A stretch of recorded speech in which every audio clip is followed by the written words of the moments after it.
pessoal, e aí, como é que vocês estão? Tudo certo? Espero que vocês estejam bem. Tá? O nosso personagem de hoje, que a gente vai dar uma estudada, é Tomé. Tomé era um dos 12 apóstolos de Jesus, né?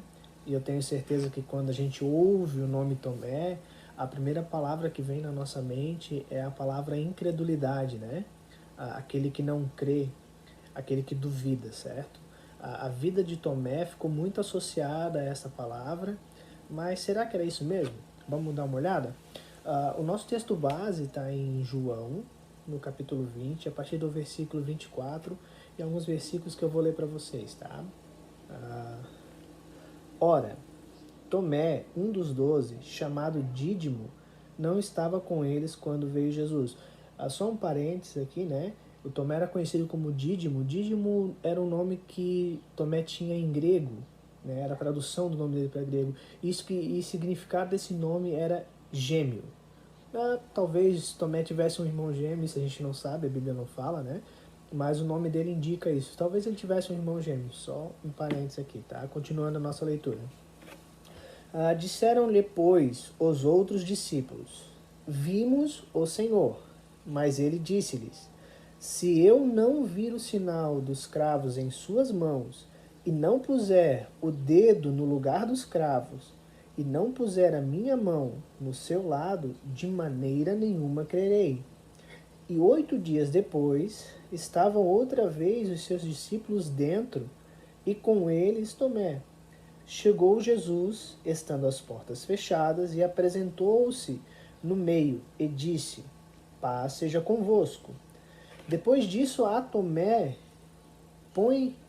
depois disse a Tomé, põe aqui o teu dedo e vê as minhas mãos. E chega a tua mão e põe-na no meu lado. E não sejas incrédulo, mas crente. E Tomé respondeu e disse-lhe: Senhor meu Deus. Disse-lhe Jesus: Por que me vistes, Tomé? Creste? Bem-aventurados os que não viram e creram, né?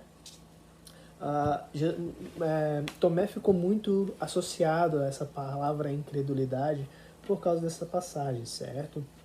Mas vamos dar uma olhada no contexto. Será que foi só Tomé que não creu? Será que os outros discípulos creram assim que eles souberam da notícia que Jesus tinha ressuscitado? Será que eles creram? Na verdade, não.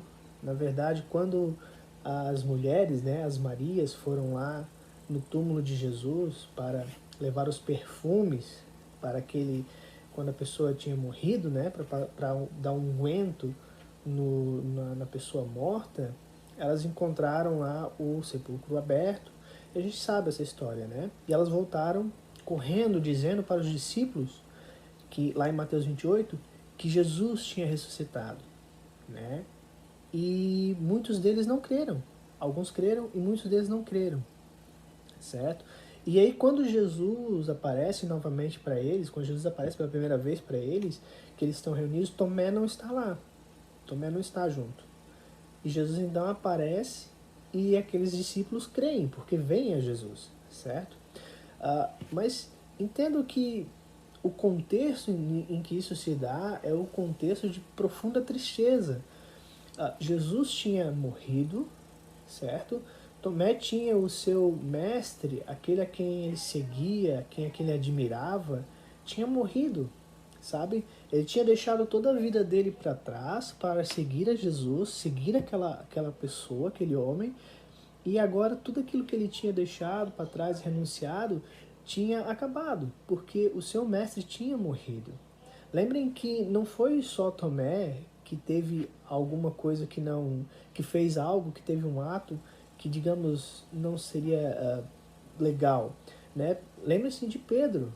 Pedro negou a Jesus 3 vezes, né? Todos os discípulos fugiram quando Jesus foi levado para ser crucificado. E a gente acaba associando sempre Tomé a essa passagem. Bom, e nós vimos que não é bem assim, né? Quando Tomé vai ter com os discípulos, quando então ele chega onde os discípulos estão reunidos, os discípulos vêm dar a notícia para ele de que o Mestre, o Senhor, tinha ressuscitado, que o Senhor vive, né? E Tomé não acreditou, ele não creu nisso. Ele, na verdade, ele disse, olha, eu só acredito se eu colocar o meu dedo lá na cicatriz, né, onde foi nos pregos da cruz, se eu colocar a minha mão aonde Jesus foi ferido na lateral. E por que isso? Eu imagino duas coisas para isso, tá?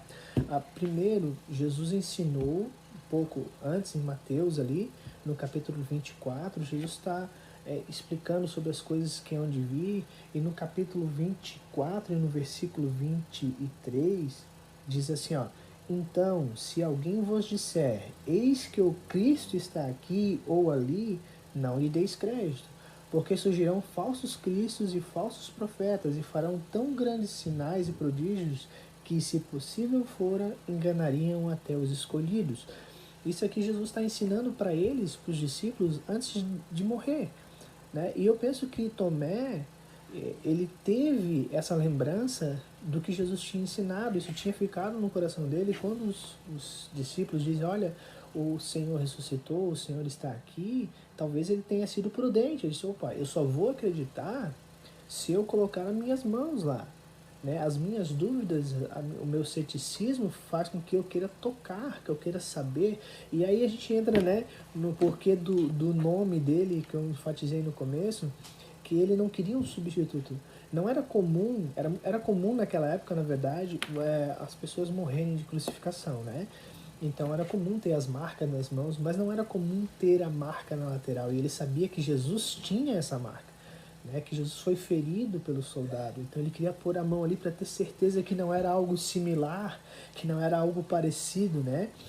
Vamos dizer que talvez ele tivesse um irmão gêmeo que era parecido com ele sabia que as coisas poderiam ser parecidas e ele queria ter certeza que aquele era o mestre dele. Primeiro porque ele tinha sido ensinado a não acreditar, né, que em qualquer um que diz, o Cristo está aqui, está ali. Então, na verdade, Tomé, ele tem esse lado, né, e eu vejo esse lado de Tomé, de dúvida, como o nosso lado, o lado do ser humano, né?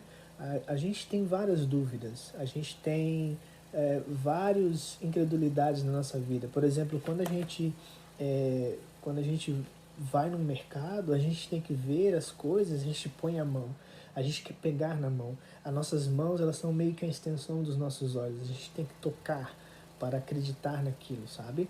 E Tomé era assim, e nós somos assim, nós precisamos ter as certezas. Quantos de nós, na verdade, já não nos fizemos a pergunta, será que realmente Deus existe? Será que eu estou fazendo as coisas certas?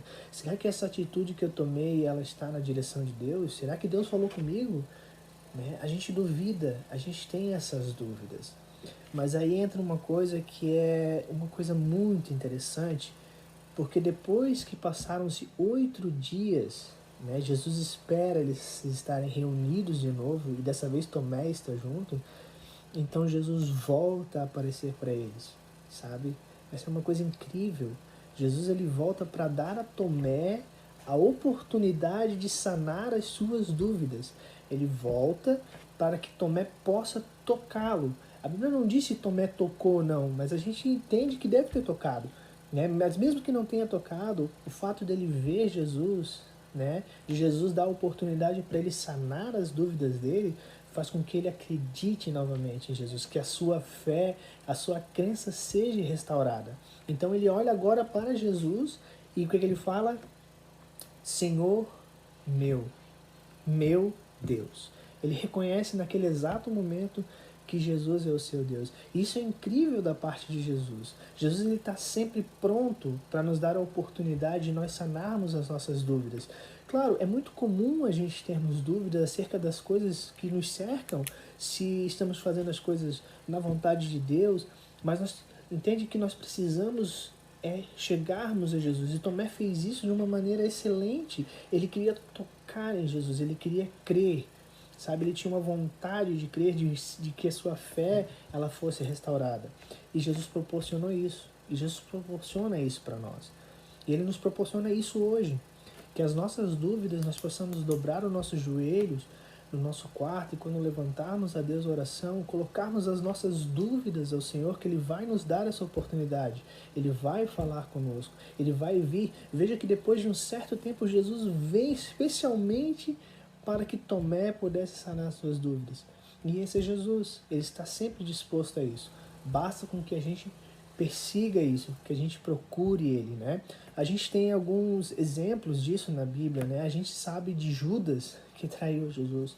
Judas, ele tinha dúvidas se realmente aquela pessoa que estava com ele era filho de Deus mesmo, né? E essas dúvidas não foram sanadas, eles não veio até Jesus, ele não foi até Jesus para que as dúvidas dele fossem sanadas. E aconteceu o que aconteceu. Ele teve todo aquele remorso dentro dele que ele não pôde segurar e ele acabou se suicidando. Nós não deixamos que as nossas dúvidas nos levem a cometer coisas, sacrifícios em vãos, entende? Que as nossas dúvidas nos atropelem, que nós possamos pegar todas as nossas dúvidas e colocarmos em Jesus, que Ele vai vir e nos dar a oportunidade de tocarmos nas suas feridas e comprovarmos e restaurarmos a nossa fé nele, ok? Espero que vocês tenham gostado da lição e que Deus abençoe a semana de vocês.